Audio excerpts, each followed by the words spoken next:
வாசகி அனைவருக்கும் வணக்கம். இன்று ஆடிப்பூரம், ஆடி வெள்ளி, கடைசி வெள்ளி, மிகவும் சிறப்பான நாள்.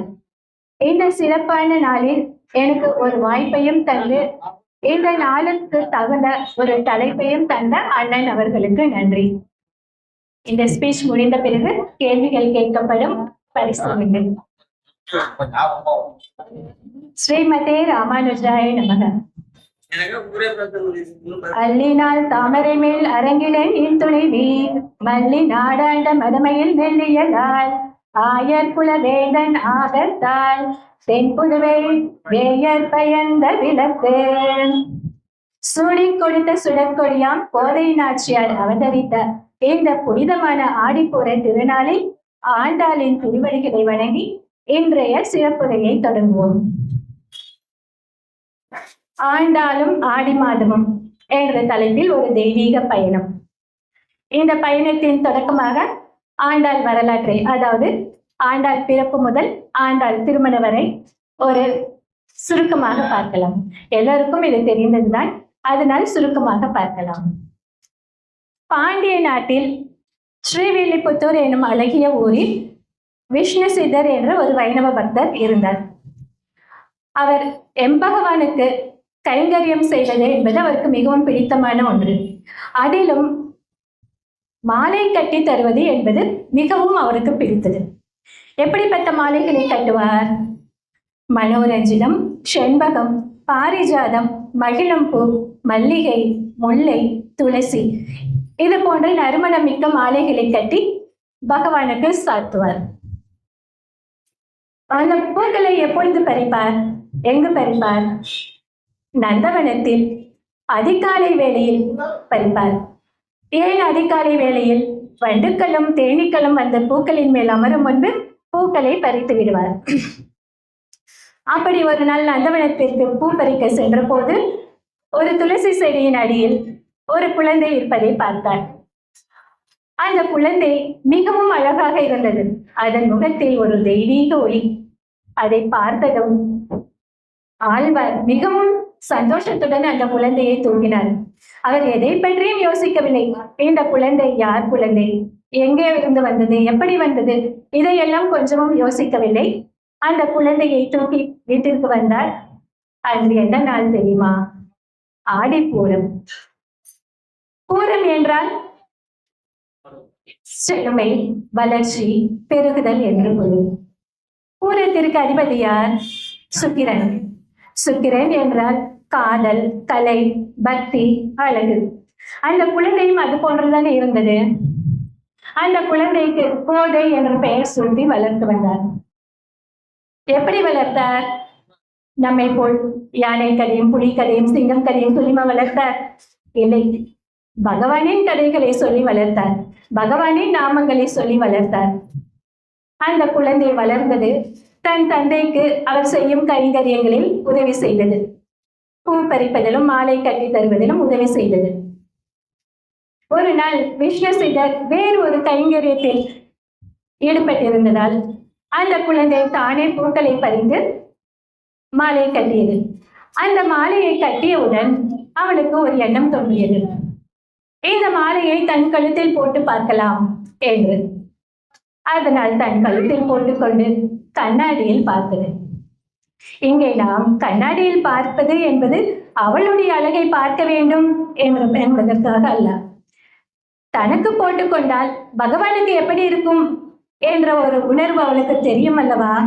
அதற்காக போட்டு பார்த்தால், அப்பொழுது நினைத்தால், தனக்கே இவ்வளவு அழகாக இருக்கும் போது எம்பெருமானுக்கு இன்னும் அழகாக இருக்கும் தானே என்று நினைத்து கொண்டே அந்த மாலையை கலட்டி வைத்தாள். இது பெரியாழ்வாருக்கு தெரியாது. அவர் அந்த மாலையை கொண்டு போய் வடபத்திர சாய்க்கு சாற்றினார். ஆனால் இந்த நிகழ்ச்சி தொடர்ந்து நடந்தது, தினமும் நடந்தது. ஒரு நாள் பெரியாழ்வார் அதை பார்த்து விட்டார். பார்த்ததும் பதறிவிட்டார். குழந்தாய், இப்படி செய்து விட்டாயே அம்மா, நீ போட்ட மாலையை எப்படி எம்பகவானுக்கு சாற்றுவது என்று மிகவும் வருந்தினார். ஆகம விதிப்படி ஒருவர் சூட்டிய மாலையை பகவானுக்கு சாற்றக்கூடாது அல்லவா? அதனால் அவர் அந்த மாலையை ஒதுக்கிவிட்டு எம்பெருமானுக்கு புது மலர்களால் புது மாலை கட்டி வடபத்திர சாய்க்கு சாற்றினார். பூஜைகள் செய்தார், ஆராதனைகள் செய்தார். இரவு வீட்டிற்கு வந்தார். இரவு என்ன ஆனது? எம்பெருமான் அவருடைய கனவில் தோன்றி, விஷ்ணு சீதா, இன்று உன் மாலையை நான் ஏற்கவில்லை என்று சொன்னார். இதை கேட்டவுடன் விஷ்ணு சீதர் கலங்கிவிட்டார், நடுங்கிவிட்டார். சுவாமி, நான் என்ன தவறு செய்தேன்? எந்த தவறு செய்திருந்தாலும் என்னை மன்னித்து விடுங்கள் என்று நடுங்கினார், கண்ணீர் விட்டார். அப்பொழுது பகவான் சொன்னார், கோதை சூடிய மாலை தான் எனக்கு விருப்பம். அவள் சூடிய மாலையை தான் நான் ஏற்பேன். இனி தினமும் அவள் சூடிய மாலையை எனக்கு அணிவிக்க வேண்டும் என்று சொன்னார். அப்பொழுதுதான் அவருக்கு புரிந்தது, இந்த குழந்தை சாதாரண குழந்தை இல்லை, ஒரு தெய்வீக குழந்தை என்பதை உணர்ந்தார். அன்றில் இருந்துதான் கோதைக்கு ஆண்டாள் என்ற பெயரும் வந்தது, சூடி கொடுத்த சுடற்கொடி என்ற பெயரும் உருவானது. நாட்கள் கடந்தன. அவனுக்கு திருமண வயது வந்தது. அப்பொழுது பெரியாழ்வார் அவளிடம் கேட்டார், குழந்தாய், உனக்கு திருமண வயது வந்துவிட்டது, உனக்கு தகுந்த வரனை பார்க்க வேண்டும் என்று சொன்னார். அதற்கு அவன் என்ன சொன்னார் தெரியுமா? அப்பா, நான் சாதாரண மனிதர்களை மணக்க மாட்டேன், நான் எம்பகவானை தான் மணாளராக இருப்பேன் என்று சொன்னார். இதை கேட்டதும் அவன் அப்பா திகைத்தார். என்னம்மா இப்படி சொல்கிறாய்? இது எல்லாம் நடக்கும் காரியமா? இதெல்லாம் நடக்காதம்மா, உன் மனதை மாற்றிக்கொள் என்று சொன்னாள். ஆனாலும் அவள் உறுதியாக இருந்தாள். பெரியாழ்வார் தினமும் அவளுக்கு திவ்ய தேசங்களின் கதைகளை சொல்லி வருவார். திருமலை வேங்கடமுடியான், காஞ்சி வரதர், இப்படி ஒவ்வொரு நாளும் ஒவ்வொரு கதையை சொல்லி வருவார். அப்போது ஒரு நாள் ஸ்ரீரங்கம் அரங்கநாதனின் கதையை சொல்லும் போது அவள் முகத்தில் ஒரு மலர்ச்சி, உள்ளத்தில் ஒரு ஒளி, கண்களில் மகிழ்ச்சி. அப்பொழுதே முடிவு செய்து விட்டாள், இவன் தான் என் மணாளன், இவன் தான் என் நாயகன் என்று உறுதியாகவே முடிவு செய்து விட்டாள். அப்படி இருக்கும் போது ஒரு நாள் அரங்கநாதன் விஷ்ணு சித்தரின் கனவில் தோன்றி, விஷ்ணு சித்தா, கோதையை அழைத்துக் கொண்டு திருவரங்கத்திற்கு வரவும், நான் அவளை ஏற்கப் போகிறேன் என்று சொன்னார். அதே சமயம் திருவரங்கத்திலும் அர்ச்சகர்களின் கனவில் தோன்றிய எம்பெருமான், கோதையை ஸ்ரீவில்லிபுத்தூரில் இருந்து இங்கு அழைத்து வரும், அவள் எமக்கானவள், அவளை ஏற்கும் நாள் வந்துவிட்டது, நான் ஏற்கப் போகிறேன் என்று சொன்னார். உடனே ஊரே திருவிழா கோலம் பூண்டது. ஆண்டாள் மணப்பெண்ணாக அலங்கரிக்கப்பட்டாள். பல்லக்கில் ஏற்றினாள். திருவரங்கம் வந்தால், சந்நிதிக்கு வந்தால், கருவறைக்குள் நுழைந்தாள். எம்பெருமானின் திருமுகத்தை பார்த்தால் அவன் திருவடிகளில் கலந்தாள். அதை பார்த்த அனைவருக்கும் பரவசம், சந்தோஷம், பரவசத்தால் ஆனந்தத்தால் கண்ணீர் பெருகியது. ஆனால் விஷ்ணு சித்தரின் நிலை என்ன? அங்கே கதறினார், துடித்தார், அழுதார். எம்பெருமானோடு தன் குழந்தையை சேர்ந்தது அவருக்கு சந்தோஷம்தான். ஆனால் நான் வளர்த்த குழந்தையை இனி எப்போது பார்ப்பேன், எங்கே பார்ப்பேன், எங்கு பார்ப்பேன் என்று கதறி அழுதார். கண்ணீர் பெருகியது. அப்போது அரங்கன் அவரிடம் சொன்னார், ஆழ்வீர், வருந்த வேண்டாம், கோதை எமக்குரியவள், அவனை நான் ஏற்றுக்கொண்டேன், நீங்கள் கலங்க வேண்டாம். இன்று முதல் நீர் எமக்கு மாமனார் என்னும் அந்தஸ்தை தருகிறேன் என்று சமாதானம் செய்து நல் வார்த்தைகளை கூறினார். ஆழ்வாரும் சமாதானம் அடைந்தார். சரி, ஆடி மாதம் அவதரித்தாள் கோதை. ஏன் ஆடி மாதம் அவதரிக்க வேண்டும்? தமிழ் மாதத்தில் 12 மாதங்கள் இருக்கின்றன. சித்திரையில் அவதரித்திருக்கலாம், ஆணியில் அவதரித்திருக்கலாம், பங்குனியில் கூட அவதரித்திருக்கலாம். ஏன் ஆடி மாதம்? தமிழ் வருடத்தில் ஒவ்வொரு மாதத்திற்கும் ஒரு தனி சிறப்பு உண்டு.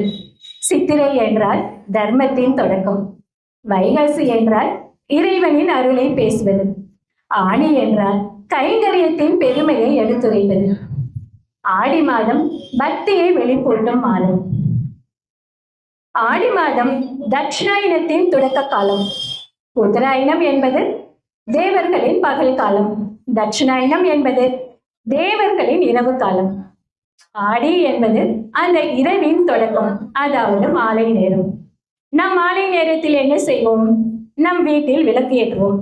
நம்மை சுற்றி இருக்கும் இருளை போக்குவதற்காக நம் வீட்டில் விளக்கை ஏற்றுவோம். அதே போன்று நம் உள்ளத்தில் இருக்கும் அஞ்ஞானம் என்னும் இருட்டை போக்குவதற்காக பக்தி என்னும் பக்தி என்னும் விளக்கை ஏற்றுவதற்காக ஆண்டாள் ஆடி மாதம் அவதரித்தாள். இறைவன் ஒவ்வொரு அவதாரத்திற்கும் ஒரு காலத்தை தேர்ந்தெடுக்கிறான். அந்த காலம் அந்த அவதாரத்தின் செய்தியை உலகிற்கு எடுத்துச் சொல்லும். ஆடியில் பூமி பசுமை பெறுகிறது. ஆண்டாளால் மனித இதயங்கள் பசுமை பெறுகின்றன.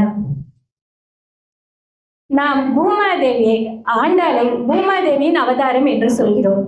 ஏன் பூமாதேவி வர வேண்டும் ஆண்டாளாக? ஸ்ரீதேவி வரக்கூடாதா? நீலாதேவி வரக்கூடாதா? ஏன் பூமாதேவி வந்தார்கள்? ஸ்ரீதேவி அருள், செல்வம், கருணையின் வடிவம். நீலாதேவி இறைவனின் இனிமை, அன்பு, நெருக்கத்தின் வடிவம். பூமாதேவி பொறுமை, தாய்மை, எல்லோரையும் தாங்கும் தன்மையில் இவற்றின் வடிவம். நாம் எங்கே இருக்கிறோம்? கலியுகத்தில் இருக்கிறோம். இந்த அவசர கால கலியுகத்திற்கு நமக்கு தேவை என்ன? பொறுமை. அந்த பொறுமைதான் பூமாதேவியிடம் உள்ளது. நாம் நல்லவர்களோ கெட்டவர்களோ எது செய்தாலும் பூமாதேவி நமக்கு நன்மையைத்தான் செய்கிறார். நாம் அவளை நெட்டுகிறோம், குதுகிறோம், மாசுபடுத்துகிறோம், சீரழிக்கிறோம். அப்படி இருந்தும் நமக்கு அவள் நன்மையைத்தானே செய்கிறாள். இவன் கெட்டது செய்தான், இவன் நல்லது செய்தான் என்று பாரபட்சம் பார்ப்பதில்லையே. எல்லோருக்கும் நன்மையை தான் செய்கிறாள், பொறுமையாகத்தான் இருக்கிறார். இந்த கலியுகத்திற்கு அந்த பொறுமை அவசியம். அதனால்தான் பூமாதேவி ஆண்டாளாக அவதரித்தார். நீலாதேவி, பூமாதேவி, ஸ்ரீதேவி 3 பேரும் வேறுபட்டவர்கள் அல்ல. பரமாத்மாவின் கருணையின் 3 அழகிய வெளிப்பாடுகள் தான். ஆனாலும் இந்த கலியுகத்தில் பொறுமை தேவை அல்லவா? அந்த பொறுமையை காக்கத்தான் ஆண்டாள் அவதரித்தாள் பூமி தேவியின் அம்சமாக. சரி, எத்தனையோ அவதாரங்கள் இருக்கும் போது ஏன் ஆண்டாள் கிருஷ்ணரை விரும்பினாள்? நரசிம்மர் இருக்கிறார், வாமனர் இருக்கிறார், ராமர், பலராமர், பரசுராமர், இப்படி எத்தனையோ அவதாரங்கள் இருக்கின்றனவே. எதற்காக கிருஷ்ணரை விரும்பினாள்? இதை ஒரு உதாரணத்தில் பார்க்கலாம். ஒரு ராஜா இருக்கிறார், மிகவும் நல்லவர், அன்பானவர், எல்லோரிடத்திலும் அன்பாக இருப்பார். அவர் அரண்மனையில் அரியாசனத்தில் அமர்ந்திருக்கும் போது எல்லோரின் நிலை எப்படி இருக்கும்? எல்லோரும் அவரை எப்படி பார்ப்பார்கள்? அவரிடம் நெருங்கி போவார்களா? மாட்டார்கள். அவரிடம் ஒரு பயம் கலந்த மரியாதை இருக்கும் தானே. அதே அவர் வீட்டிற்கு சென்று விட்டால் எல்லோரும் அவருடன் வருவார்கள், பேசுவார்கள், குழந்தைகள் விளையாடுவார்கள். அரண்மனையில் இருக்கும் போது அவர் மனைவியோ, குழந்தைகளோ, நண்பர்களோ கூட அவர் அருகில் போக மாட்டார்கள். அதே அவர்கள் வீட்டிற்கு வந்து விட்டால் அனைவரும் அவரிடம் போவார்கள், விளையாடுவார்கள். அதே போன்றுதான் நரசிம்மனாக வந்த போது அனைவரும் நடுங்கினார்கள் அவரை பார்த்து. வாமனராக வந்து விக்ரமனாக விஸ்வரூபம் எடுத்த போது அனைவரும் அதை பார்த்து வியந்தார்கள். ராமராக வந்த போது அனைவரும் மரியாதையுடன் வணங்கினார்கள். ஆனால் கண்ணனாக வந்த போது என்ன நடந்தது? யசோதை அவளை கண்டித்தாள், கட்டி போட்டாள், அழித்தாள். ஆயர்குல பெண்கள் என்ன செய்தார்கள்? பெண்ணை திருடினாயா என்று துரத்தினார்கள். ஆயர் சிறுவர்கள் அவனோடு விளையாண்டார்கள், அவன் தோளில் மீது கூட ஏறி குடித்தார்கள். கோபிகைகள் கேட்கவே வேண்டாம், அவனோடு ஆடினார்கள், பாடினார்கள், அவனை கொண்டாடினார்கள். மற்ற அவதாரங்களில் எம்பெருமான் தனது மகிமையை காட்டினார். ஆனால் கிருஷ்ண அவதாரத்தில் தனது எளிமையை காட்டினார். அவர் அனைவருக்கும் நெருக்கமானவராக இருந்தார். அதனால் தான் ஆண்டாளின் மனம் கண்ணனை நோக்கி பறந்துவிட்டது.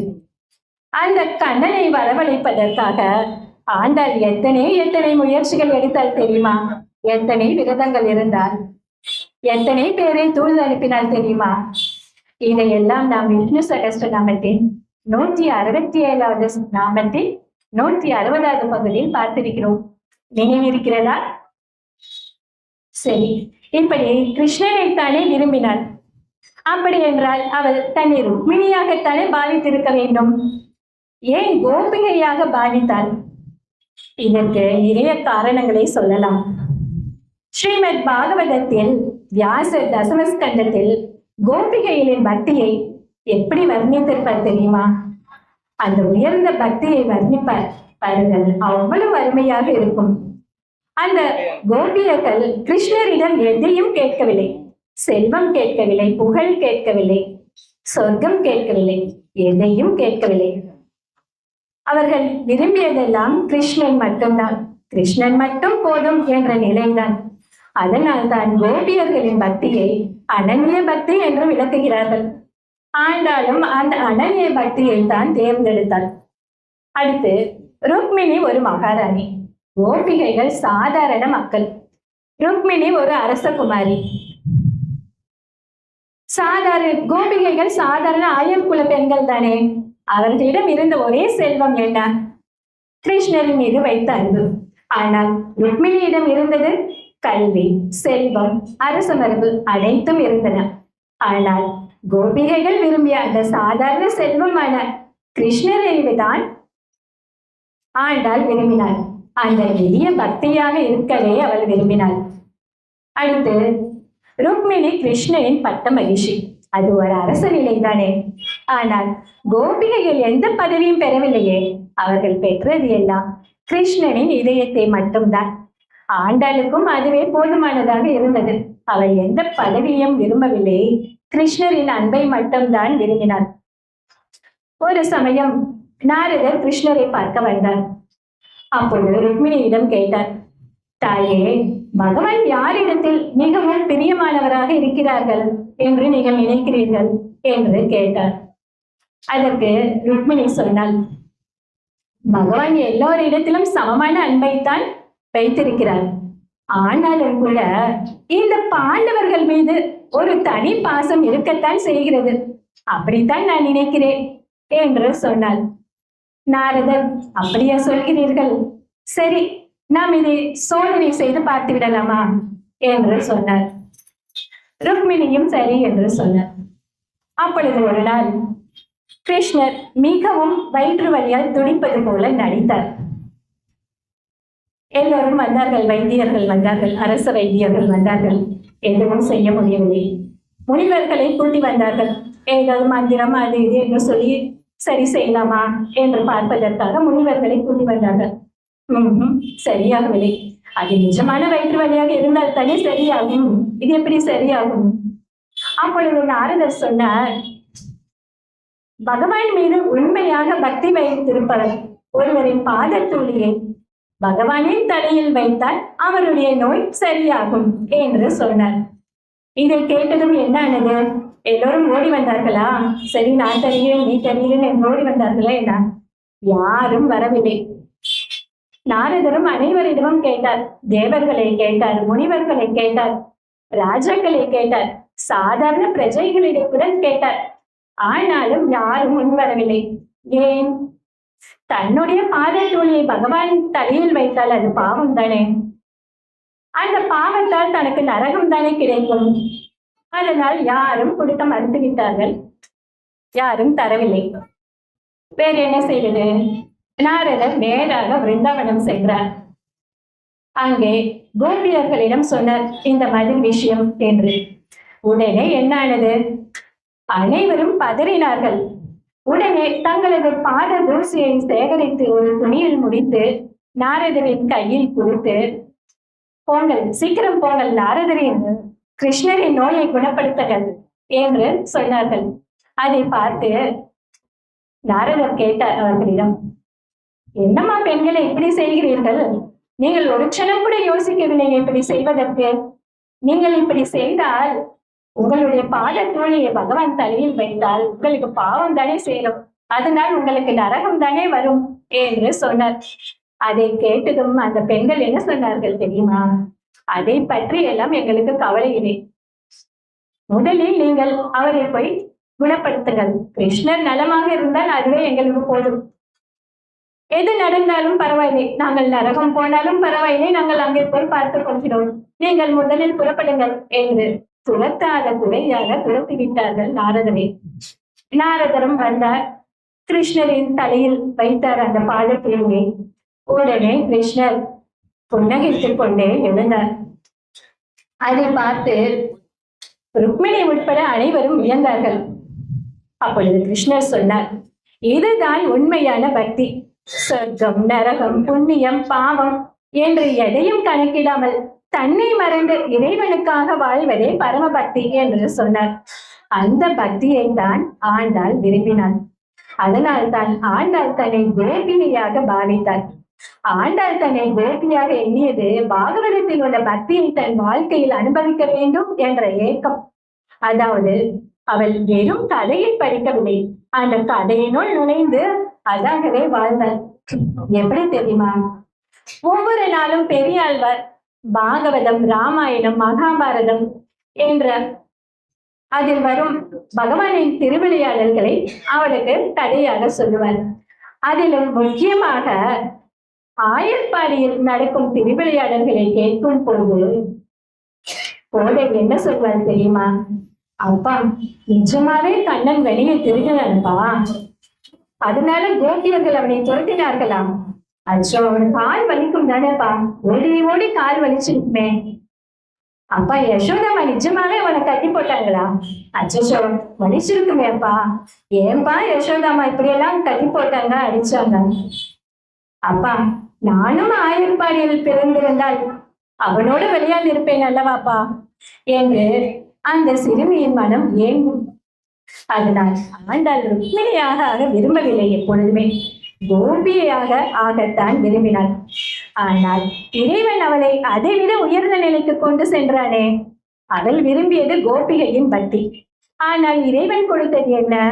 நாச்சியார் என்ற நித்திய மரியாதை. இதுவே இறைவனின் அருள்.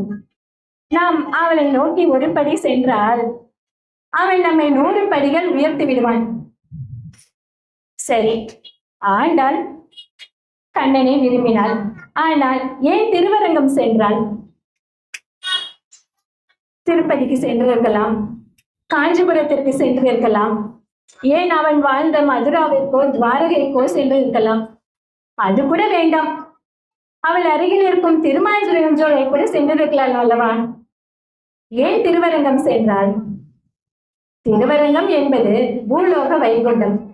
வைகுண்டத்தில் பகவான் நித்திய சூரியர்களுடன் இருக்கிறார். அதே அனுபவத்தை பூமியில் தரும் தலம் எது? திருவரங்கம். ஆண்டாள் பூமியிலேயே வைகுண்ட அனுபவத்தை அடைந்தாள். அதனால் தான் அவள் திருவரங்கம் அடைந்தாள். அது மட்டுமல்ல, ஆண்டாள் கண்ணன் வேறு, அழகன் வேறு, வரதன் வேறு, ரங்கன் வேறு என்று நினைக்கவில்லை. எல்லோரும் ஒருவரே என்ற உண்மையை அவள் உணர்ந்திருந்தாள். அதனால் திருவரங்கம் சென்றாள். இது மட்டுமல்ல, இன்னும் சுவையான சம்பவங்களையும் பார்க்கலாம். இது எல்லாம் ஒரு மரபு வழி கதைதான், அதையும் பார்க்கலாம். ஒரு முறை ஸ்ரீவில்லிபுத்தூரில் கடும் வறட்சி. அன்று ஆடிப்பூரம். ஆண்டாளுக்கு சமர்ப்பிக்க ஒரு பூ கூட கிடைக்கவில்லை. அலங்காரம் செய்ய வேண்டும், பூஜை செய்ய வேண்டும், ஆனால் ஒரு பூ கூட இல்லை. அர்ச்சகர்கள் என்ன செய்வது என்று தவித்தார்கள். அப்பொழுது அங்கே இருந்த பெண், கவலைப்படாதீர்கள், நான் பூவுடன் வருகிறேன் என்று சொல்லிவிட்டு எங்கோ தொலை தூரம் ஓடி போனாள். தொலை தூரம் ஓடிப்போய் அங்கே ஒரு வீட்டில் ஒரு செடியில் ஒரே ஒரு பூ மட்டும் பூத்திருந்தது. அது மல்லிகை பூ. அந்த பூவை பறித்துக் கொண்டு, அவர்கள் அனுமதியுடன் அந்த பூவை பறித்துக் கொண்டு வந்து ஆண்டாளின் திருவடியில் சமர்ப்பித்தாள். என்ன நடந்தது பிறகு? கோயில் முழுவதும் 100 பூக்கள், 1000 பூக்கள் இருந்தால் எப்படி ஒரு நறுமணம் வீசுவோம், அது போன்ற நறுமணம் வீசியது. அந்த ஒரு பூவில் இருந்து அவ்வளவு நறுமணம் வீசியது. இதை பார்த்து அனைவரும் வியந்து போனார்கள். அந்த இரவு அர்ச்சகரின் கனவின் தோல்வி ஆண்டாள் சொன்னால், எனக்கு 100 மாலை 10 மாலை என்றெல்லாம் எதுவும் வேண்டாம், பக்தியுடன் சமர்ப்பிக்கப்படும் ஒரு பூவை கூட எனக்கு போதும் என்று சொன்னாள்.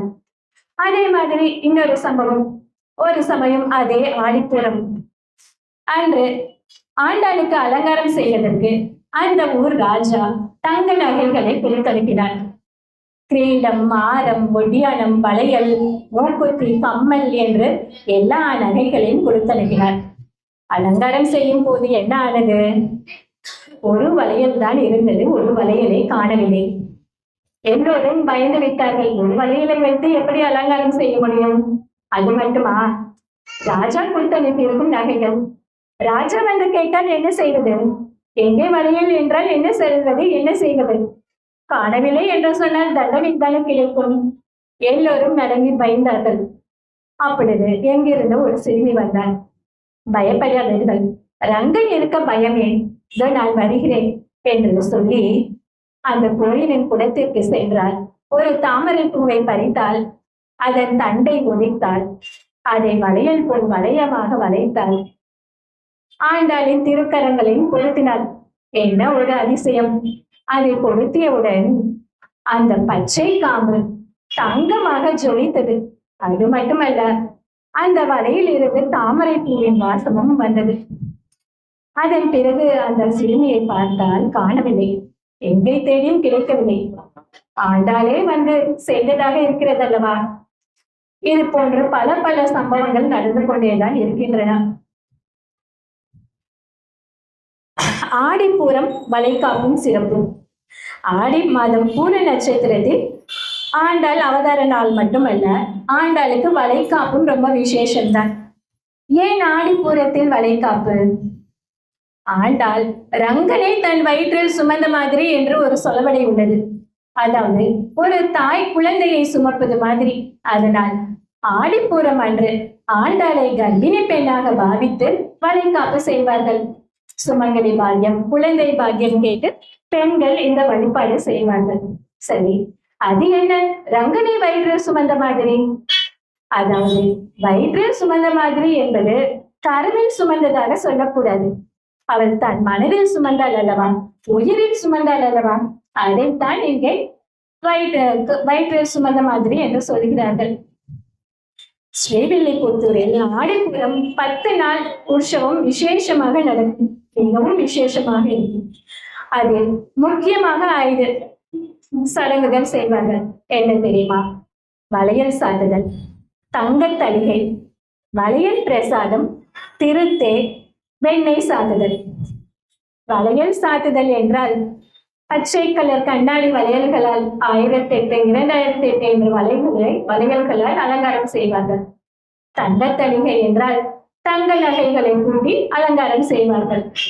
வளையல் பிரசாதம், அது நமக்கு தெரியும். அந்த வளையல்களை பிரசாதமாக அனைவருக்கும் கொடுப்பார்கள். திருத்தேர் இங்கு மிகவும் விசேஷமான ஒன்று. இந்த தேர் தான் இரண்டாவது மிகப்பெரிய தேர் என்று சொல்வார்கள். திருவாரூர் தேர் ஒன்று, அடுத்தது இந்த தேரை சொல்வார்கள் இரண்டாவது பெரிய தேர் என்று. முந்தைய காலங்களில் எல்லாம் இந்த திருத்தேர் நிலைக்கு வரவே 6 மாதங்கள் 8 மாதங்கள் ஆகுமாம். அதன் பிறகுதான் மங்கள ஆரத்தியை எடுப்பார்களாம். இப்பொழுதெல்லாம் அந்த மாதிரி இல்லை. வெண்ணெய் சாற்றுதல் என்றால் கண்ணனுக்கு வெண்ணெய் சாற்றுதல். இந்த வளையலோட மகிமை என்ன தெரியுமா? ஆடிப்பூர வளையல் வாங்கி போட்டா திருமணம் ஆகாதவர்களுக்கு நல்ல வரன் அமையும் என்று சொல்வார்கள். திருமணம் ஆனவர்களுக்கு தாலி பாக்கியம் நிலைக்கும். குழந்தை இல்லாதவர்களுக்கு குழந்தை பாக்கியம் கிடைக்கும். ஆடிப்பூரத்தன்று ஒரு நாள் ஸ்ரீவில்லிபுத்தூரில் மிகப்பெரிய கூட்டம், பயங்கர கூட்டம். ஆடிப்பூரம் அலங்காரம் ஆண்டாளுக்கு நடந்தது. பூஜைகள், ஆராதனைகள் எல்லாம் முடிந்தது. எல்லாம் முடிந்த பிறகு அந்த வளையலை பிரசாதமாக ஐயர் அனைவருக்கும் கொடுத்தார். வளையல், மஞ்சள், குங்குமம் எல்லாம் கொடுத்து கொண்டிருந்தார். கூட்டம் மெதுவாக கரைய தொடங்கியது. அப்பொழுது ஆண்டாள் உற்சவ விக்கிரகத்திலிருந்து ஒரு குரல், அவர்களையும் கவனியுங்கள், அவர்களை விட்டு விடாதீர்கள் என்று ஒரு குரல் கேட்டது. அது கேட்டவுடன் எல்லோரும் என்ன என்று திரும்பி பார்த்தால், அந்த கோயில் வாசலில் ஒரு 5 ஏழை சிறுமிகள் இருந்தார்கள். அவர்கள் கையில் ஒன்றுமில்லை, காலில் ஒன்றுமில்லை, ஏன் ஆடை கூட கந்தலாகத்தான் இருந்தது. பிறகு அந்த குழந்தைகளை கோயிலுக்குள் அழைத்து வந்து அவர்களுக்கு மரியாதை செய்தார்கள். வளையல் கொடுத்தார்கள், மஞ்சள் குங்குமம் கொடுத்தார்கள். அந்த வளையலை அவர்கள் போட்டவுடன் அவர்கள் முகத்தில் தான் எத்தனை ஒரு சந்தோஷம்! அன்றில் இருந்துதான் ஆடிப்பூரம் அன்று கோவிலுக்கு வரும் ஏழை குழந்தைகளுக்கு முதலில் வளையல் பிரசாதமாக கொடுக்கப்பட்டது. இன்றும் ஸ்ரீவில்லிபுத்தூரில் ஆடிப்பூரத்திற்கு குழந்தைகள் வளைகாப்பு என்று ஒரு தனி நிகழ்ச்சி நடப்பதாக சொல்கிறார்கள். வளைகாப்பு என்றால் வெறும் வளையல் மட்டுமல்ல, அதை அன்பை பகிர்ந்தல். பக்தி என்பது புத்தகத்தில் படிப்பது மட்டுமல்ல, வாழ்ந்து காட்டுவது. அப்படித்தான் ஆண்டாள் வாழ்ந்து காட்டினார். அதனால் தான் 1000 ஆண்டுகள் கடந்தும் ஆண்டாள் இன்னும் நம்மோடு உயிரோடு இருக்கிறாள். நம் மனத்தில் திருப்பாவையாக ஜொலிக்கிறாள், விழிக்கிறாள். ஸ்ரீ ஆண்டாள் திருவடியினை சரணம். நன்றி. மலர்களை கொண்டு மாலை கொடுத்தார்.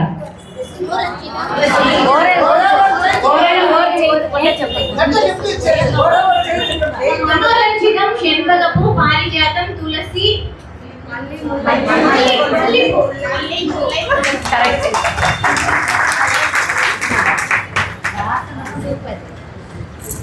ஆனி மாதத்தின் சிறப்பு என்ன? ஆனி மாதம் దీంట్లో వచ్చింది. ஆனி மாதத்தின் சிறப்பு என்ன? ஆனி ஆனி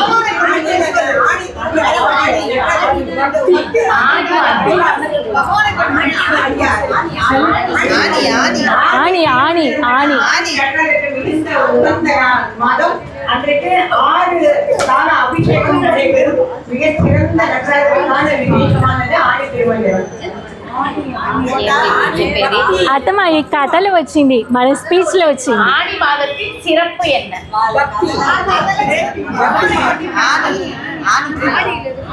ஆனி ஆனி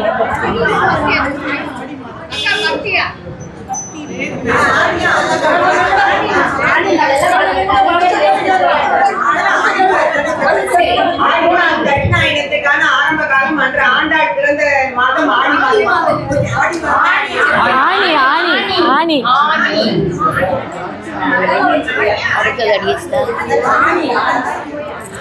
நீலாதேவியை எதன் வடிவமாக சொல்கிறோம்? நீலாதேவியை எதன் வடிவமாக சொல்கிறோம்?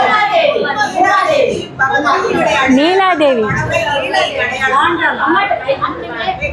ఇప్పుడు వాళ్ళు శ్రీదేవి గోయిటి, నీలాదేవి గోయిటి, భూమాదేవి గోయిటి చెప్తుందనా, దాంట్లో నీలాదేవిని ఎట్లా చెప్పాము? నీలాదేవి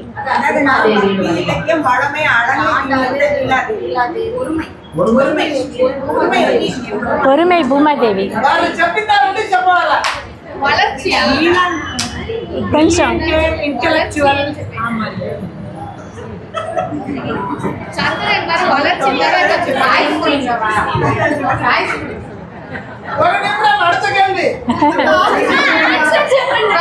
ஆன்சர் చెప్పిడాడా? இறைவனின் இனிமை, அன்பு, பெருக்கத்தின் படிவம். ఇచ్చిడా అక్క, ఇచ్చిడా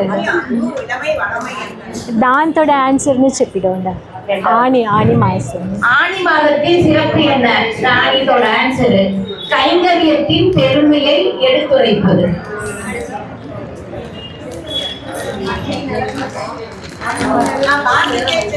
சிறுமி ஆண்டாளுக்கு வளையலாக எதை பயன்படுத்தினான்?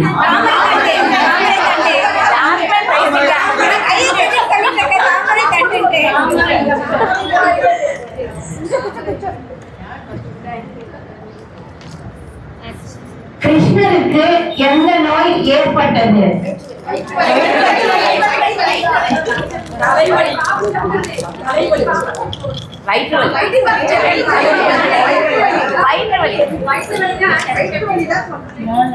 ஆண்டாள் கிருஷ்ணனுக்கு தூது அனுப்பிய கதை விஷ்ணு சகஸ்ரநாமத்தின் எத்தனாவது பகுதியில் வருகிறது?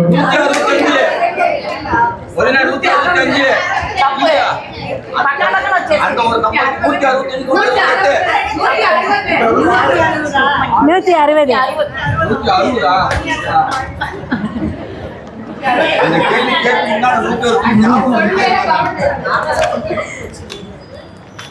கண்ணனின் கதையை கேட்டு ஆண்டாள் கேட்ட கேள்விகள் என்ன?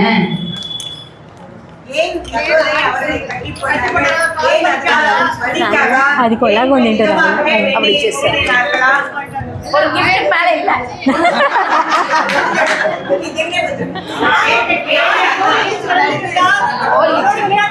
நிஜமாகவே கண்ணன் வெண்ணை திருடினானா? யசோதை கட்டி போட்டார்களா? அவளுக்கு வலிக்கவில்லையா? ఇది ఏం చేసేది? అతను ఏం చేస్తా?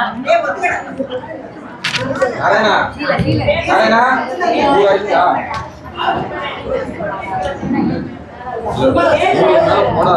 பூரம் நட்சத்திரத்தின் அதிபதி யார்? அவரின் தன்மை என்ன? தன்மை தன்மை இந்த ரெண்டு கூட சொல்லலாம். அதோட காதல், கலை, பக்தி, அழகு. ஸ்ரீவில்லிபுத்தூரில் ஆடிப்பூர விழா விசேஷ நிகழ்ச்சிகள் என்னென்ன?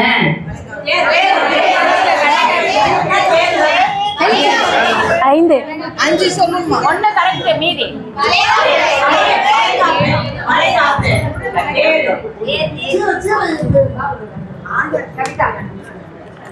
ஆடிப்பூரத்தன்று ஆண்டாள் யாருக்கு பிரசாதம் கொடுக்க சொன்னாள்? குழந்தைகளுக்கு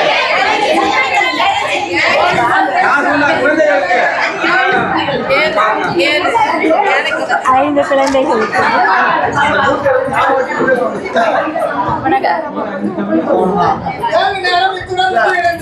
கோபிகைகளின் பக்தியை என்ன என்று சொல்வோம்?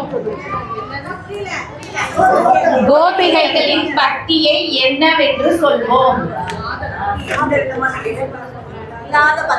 ஒரே ஒரு வார்த்தை, ஒரே ஒரு வார்த்தை.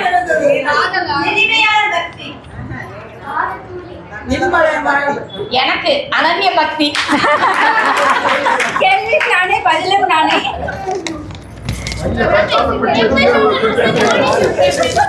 ఇది ఓరికి